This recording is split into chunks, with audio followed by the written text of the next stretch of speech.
मेरा मकसद है आज के इस जो भी प्रोग्राम है, आप देखो जितने भी प्रतिनिधि, इनके चेहरे को आप लोग पहचान लीजिए, है ना। ये जितने भी प्रतिनिधि हैं यहाँ पर आम लोगों की, थोड़ा सा समय दीजिए आप लोग प्लीज। अभी आप लोग देखिए, एक मिनट, मेरा कहने का मतलब आप देख लीजिए कि एक मीडिया की आवाज को तो दबाया ही जा रहा है प्रतिनिधियों के द्वारा, प्लस अपने बातों के बीच में किसी आम लोगों की बात को उठाने की कोशिश नहीं करते हैं। ये अक्सर होता, दबाने की कोशिश करते हैं। खैर, मेरा कहने का मकसद ये है कि जो भी बजट बन रहा है, जितने भी जनप्रतिनिधि हैं, ये सब जनता के भलाई के लिए हैं। जो अपनी बातें कहते हैं, जो अपने प्रोग्राम को लेकर आते हैं या फिर अपनी स्कीम को लेकर आते हैं। मेरा मकसद सिर्फ इस प्रोग्राम को करने का यह है कि आम लोगों के दिल में जो प्रॉब्लम है, जो उनकी रोजमर्रा की जिंदगी में जो समस्याएं हैं, जो उनके हॉस्पिटल, सड़कें, स्कूल से रिलेटेड समस्याएं, मैं मानता हूं कोई भी सरकार हो वो किसी पे एहसान नहीं करती अगर वो काम करती है तो, क्योंकि उसके लिए उनको तनख्वाह मिलती है, जनता उनको चुनती है, और एक जो हमेशा एक साइकिल है सक्सेस होने का, कामयाब होने का और समाज को बेहतर बनाने का, ये सरकार की जिम्मेदारी है। इसलिए गिनाना जरूरी नहीं है, हमें देखना यह है कि रफ्तार क्या है। जो हमें आज 5 सालों में कहीं और होना चाहिए, वो रफ्तार घट के कहीं और है। तो ये बताने की कोशिश है, ये जताने की कोशिश है कि आपको कुछ और करना चाहिए था, आपने वो किया नहीं। इसीलिए कंपैरिजन करना ये सबसे गलत तरीका है किसी भी सरकार को, कि आज से 10 साल 15 साल पहले ये था तो आज हम ये नहीं करेंगे।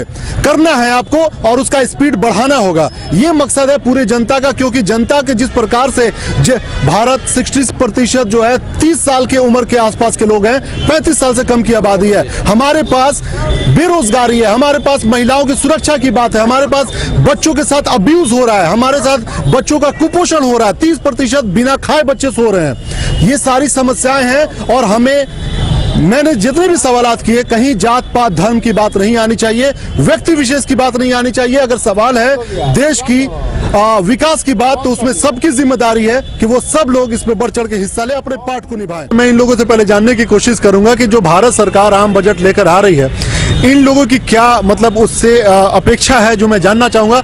आप लोगों को पता है कि बजट आने वाला है? हाँ, पता है? नहीं पता है? आप लोगों को नहीं पता है? आप लोगों को पता है बजट? मैं जानना चाहता हूं कि ठीक है, बजट जो आने वाला है अभी भारत से, क्या उम्मीद लगाते हैं आपकी? क्या बजट तो बहुत तरह का आता है, लेकिन वो कितना सक्सेस होता है ये हम देखते हैं। यहाँ पे अगर जिस पार्क में हम खड़े हैं, इस पार्क के लिए भी कुछ बजट कुछ इशू हुआ होगा, लेकिन आप यहाँ खड़े होकर देख सकते हैं मोदी जी का स्वच्छ भारत दिख रहा होगा हर तरफ। यहाँ पे स्टोरेज लगा हुआ है, लेकिन इस पार्क में एक भी आपको डस्टबिन नहीं दिखेगा।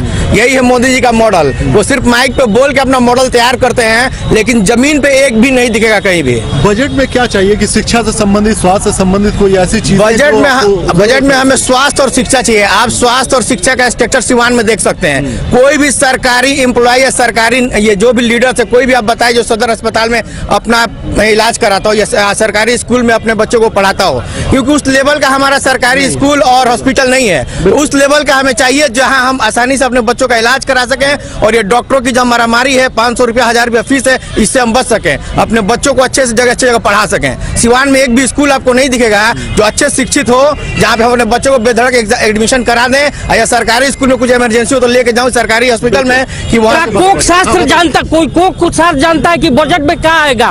बताइए क्या आएगा? अभी तो उन्होंने कहा कि बिहार नहीं, सबों ने कहा कि आपने भी पूछा कि बजट में क्या आएगा। कौन जानता है बजट में क्या आएगा? आप जानते हैं? बिल्कुल नहीं जानते, हम भी नहीं जानते बजट में क्या है। जो बजट देगा तब हम जानेंगे कि बजट में क्या आएगा।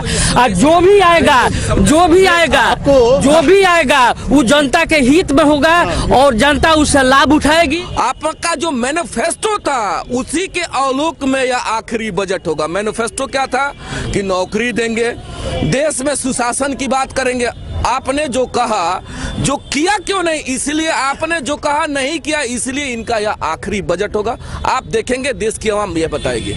ये मोदी सरकार के लिए और नीतीश कुमार की सरकार के लिए ये आखिरी बजट होगा, इसलिए कि देखिए आयुष्मान भारत गैस, देखिए आप स्कीम की बात छोड़ दीजिए, आप आम इंसान हैं, आपको डेली जिंदगी में किस चीज की जरूरत पड़ती है? सबसे बड़ी बात है कि लोग इतने ना बेरोजगार हो गए हैं, इतने लोग बेरोजगार हो गए हैं। आज सरकार बार बार कह रहे नौकरी देने के लिए, नौकरी किसी को मिला नहीं।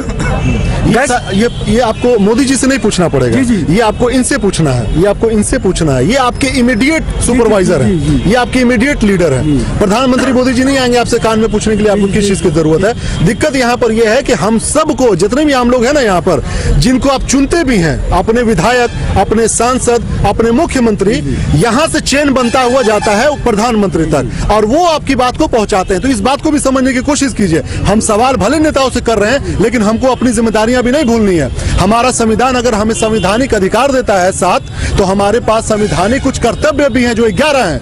ठीक है, तो उस कर्तव्य को भी याद रखना है। किए कोई भी इनका वादा ऐसा नहीं हो जिन पे इन्होंने कहा हम 2 करोड़ लोगों को रोजगार देंगे, ये उस पे भी विफल रहे।